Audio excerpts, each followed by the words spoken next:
బులెటిన్లో స్పీ న్యూస్ చూద్దాం. త్రిముఖ సినీ చిత్ర యూనిట్ మచిలీపట్నంలో సందడి చేసింది. సస్పెన్స్ థ్రిల్లర్ గా కథాంశంగా రూపొందించిన ఈ చిత్రం జనవరి 2న ప్రేక్షకుల ముందుకు వస్తుంది. 5 భాషలలో ఈ సినిమా రిలీజ్ కు సిద్ధంగా ఉందన్నారు చిత్ర యూనిట్. ఈ సినిమాను ప్రేక్షకులు ఆదరించాలని కోరారు.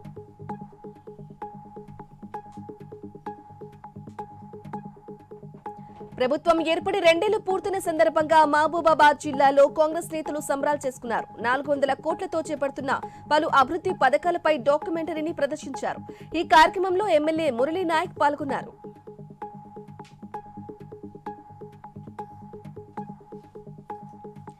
మంచిర్యాల జిల్లా కిష్టంపేట ఫారెస్ట్ చెక్పోస్టు వద్ద రోడ్డు ప్రమాదం జరిగింది. 2 యువకులకు తీవ్ర గాయాలయ్యాయి. ప్రమాదాలపై అధికారులు చర్యలు తీసుకోకపోతే ఈ ప్రాంతం ప్రమాదాలకు నిలయంగా మారే అవకాశం ఉందని స్థానికులు ఆందోళన వ్యక్తం చేశారు.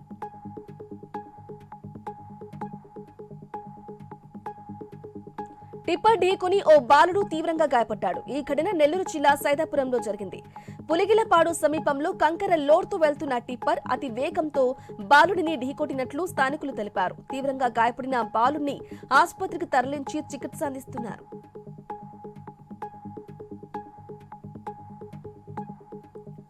తిరుమలలోని లక్ష్మీపురం ఫ్లైఓవర్ పై ప్రమాదం జరిగింది. టిప్పర్ ఢీ కొట్టడంతో స్కూటీపై వెళ్తున్న ఓ మహిళ స్పాట్లోనే మృతి చెందింది. కేసు నమోదు చేసిన పోలీసులు డ్రైవర్ను అదుపులోకి తీసుకుని విచారిస్తున్నారు.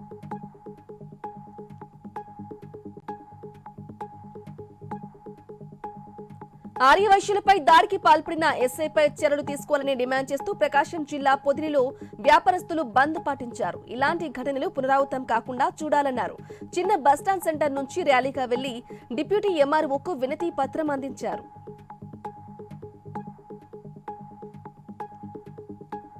హైదరాబాద్ లోని నాలెడ్జ్ హై స్కూల్లో సైన్స్ ఎక్స్పో 2025-2026 కార్యక్రమం నిర్వహించారు. ముఖ్య అతిథిగా గోల్లక డివిజన్ కార్పొరేటర్ దూసరి లావణ్య శ్రీనివాస్ గౌడ్ హాజరై సైన్స్ ఫెయిర్ ను తిలకించారు.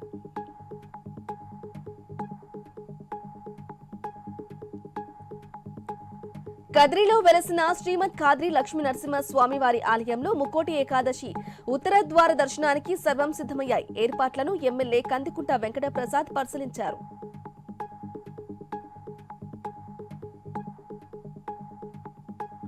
హిందూపురంలో అసాంఘిక కార్యకలాపాలకు పాల్పడుతూ దారుణ హత్యకు పాల్పడిన 8 మంది నిందితులను పోలీసులు అరెస్టు చేశారు. ఇలాంటి సంఘటనలు జరగకుండా ప్రజల్లో అవగాహన కల్పించేందుకు నిందితులను పట్టణంలో ఊరేగించారు. ములుగు జిల్లా వెంకటాపురంలోని సిఆర్పీఎఫ్ 39 బెటాలియన్లో సివిక్ యాక్షన్ ప్రోగ్రాం నిర్వహించారు. కార్యక్రమంలో ముఖ్య అతిథిగా కమాండెంట్ ఆఫీసర్ శరత్ సి వాట్సవ్ పాల్గొన్నారు. ఉపాధి కల్పనలో యువత ముందంజలో ఉంచేలా చేయడమే సిఆర్పీఎఫ్ లక్ష్యమని తెలిపారు.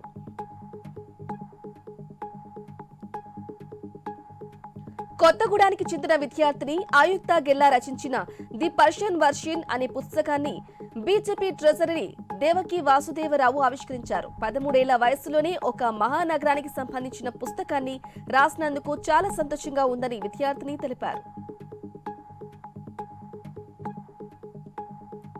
కడప జిల్లా బద్వేల్లో విగ్రహాల ఏర్పాటు కలకలం రేపాయి. బైపాస్ రోడ్డులోని నాగుల చెరువు వద్ద శివలింగం అమ్మవారు విగ్రహాలను గుర్తు తెలియని వ్యక్తులు పెట్టారు.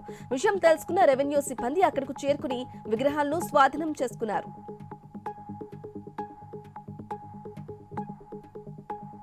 కేసీఆర్ పై కాంగ్రెస్ కార్పొరేటర్ దర్పల్లి రాజశేఖర రెడ్డి కీలక వ్యాఖ్యలు చేశారు. జీతం తీసుకోవటానికి మాత్రమే అసెంబ్లీకి వస్తున్నారా అంటూ దుయ్యబట్టారు. పార్టీ ఆఫీసులో తొడలు కొట్టడం కాదని అసెంబ్లీకి వచ్చి ప్రజా సమస్యలపై చర్చ చేయాలని సవాల్ విసిరారు.